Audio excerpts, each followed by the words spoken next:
How's it going, y'all? Valkyrie on Sabers here. Thanks for checking out the next part in the spinning tutorial series I'm doing here on YouTube. You know how to use the heavy tip, the Statue of Liberty thing we talked about in the first video, to guide that around and do different things there without using too much muscle strength. You know your forward spin. You know your forward spin on the other side, your non-dominant side. You've got your backward spin and your backward spin. But I knocked the camera over. So professional. Your forward and your backward spin on either side. And you know how to do those at different angles, in different directions, turning your body, adding footwork in order to do some cool effects. So now we're gonna tackle the one that everybody wants to learn, and the one that kind of ties all this together into some cool choreography, the Obi-Ani. And the Obi-Ani, at least from what I understand and from what it looks like to me based on logic, you watch episode 3, Revenge of the Sith, and when they're spinning their lightsabers all crazy, Obi-Wan and Anakin fighting each other on Mustafar, and they're right face to face and they're not hitting anything, they're just spinning, which I thought was kind of silly when I first excuse me, when I first saw that. But that's the Obi-Ani they're doing pretty much in a nutshell. And so it combines your forward and your backward spins and just moving your body to adjust for that. And so I've used a couple of other video tutorials to learn it myself. I'll link them in the description below, so you can check those out and give those some love as well. But this is how I learned it, and this is how I explain it. So, the very first thing you want to do is you want to start with a forward spin behind your back. So remember, a forward spin on your dominant side, you're letting the tip drop in front of you, and you're guiding it around and doing a spin, right? Now you're just going to do it like this, turn your body a little bit, and do it behind your back. Just like that. Here from the back. Just like that. So that's the very first thing you do, is the forward spin behind your back. Once you've got that down, you're comfortable, now you're going to do a backward spin, which remember, or I'm sorry, it's going to be a forward spin on your non-dominant side. Right there, like that. But that forward spin on your non-dominant side is going to happen on the left of your arm, as if your body was here and you were doing it here, but it's still behind your back. So you practice doing this, do that a few times, a forward spin on your dominant and your non-dominant side, and then you combine those two together the same way, but behind your back, just like that. And almost think about like you're putting your saber on your back like this, like you're gonna put it in a hilt or something like that, right?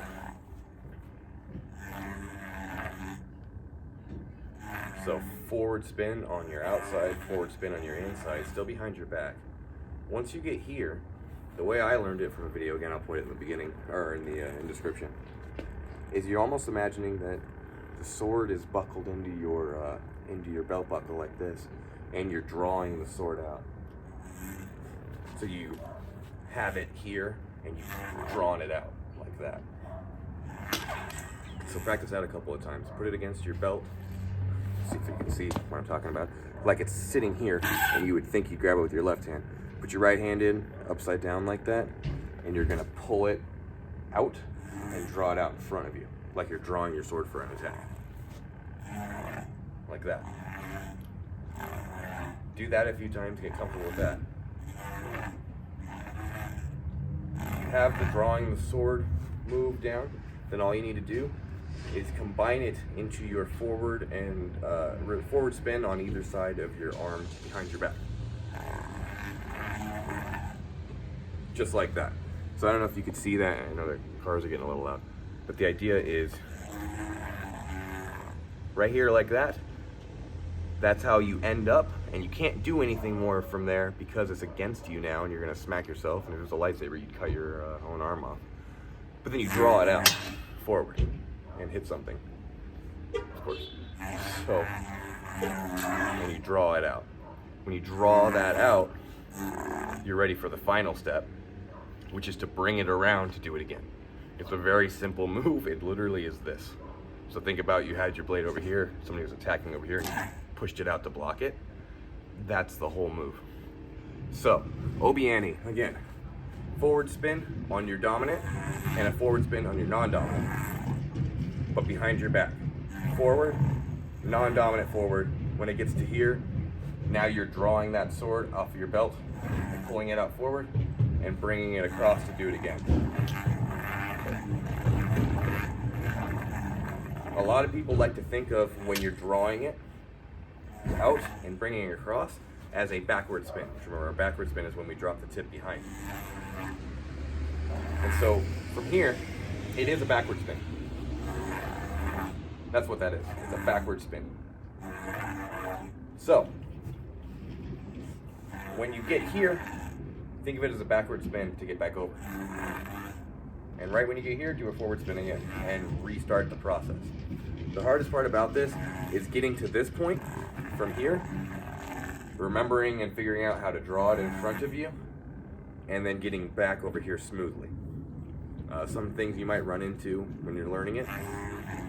When you do this part, you might smack your leg because you're not used to where it goes. Just push your arm farther back, and that'll usually alleviate the problem. Just try not to hit yourself in the leg. I know that's really obvious. From here, when you draw it out, you have to turn your body a bit.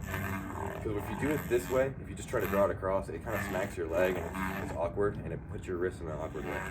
But when you turn your body, and almost that turn of your body is throwing the saber forward, like that. So you're causing more momentum here. So when you twist your body, you're also pulling out and it goes a lot faster. And then this last bit here, when you bring it over straight across your face and immediately start that process again. Getting that motion right there, that's pretty challenging when you're first learning it, just because it's a weird feeling to have it way out here and bring it right back and start it again. It just feels odd when you're first learning it. But just go really slow and get comfortable and smooth with it, and then you can start to bring up the pace.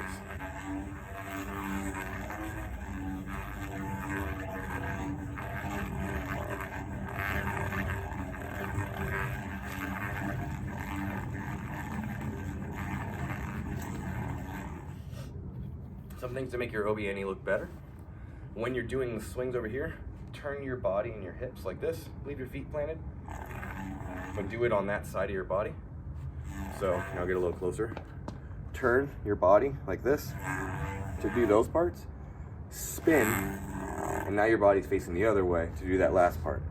So you're basically like that with your hips. Try adding that in. That'll make it look better, and you also feel when you're twisting your hips, it'll pull the saber in the direction you want to, so it makes it a little easier. You're just letting it go, and again, like always, you're guiding it. The other thing that I can recommend is when you're doing your spins behind you and in front of you, try to get as vertical as you possibly can. So what I mean by that is you could do there and there for your first two spins and put it way out in front of you like that, but it doesn't look very good. But if you drop it straight across your back and it's almost identical behind your back again, and in front of you it's right across your face, so you're bringing it like this, it looks better because you've got it more in line and close to you. It just looks a little bit more controlled, a little bit more impressive. So again, twisting your hips and trying to keep it close and straight vertical without any kind of like weird bow or kind of curve to it, that'll help it look a lot better. So lastly, just for demonstration, this is the Obi-Ani. Again, it's a forward spin from your dominant, a forward spin from your non-dominant side, followed by drawing the sword out and doing a backward spin across your body to then restart the process, just like this. And then you just get comfortable, you speed it up, and you add in those hip swaying motions and keeping it vertical, and you're good to go. One last demonstration, and I'll see you guys in the next video. Cheers.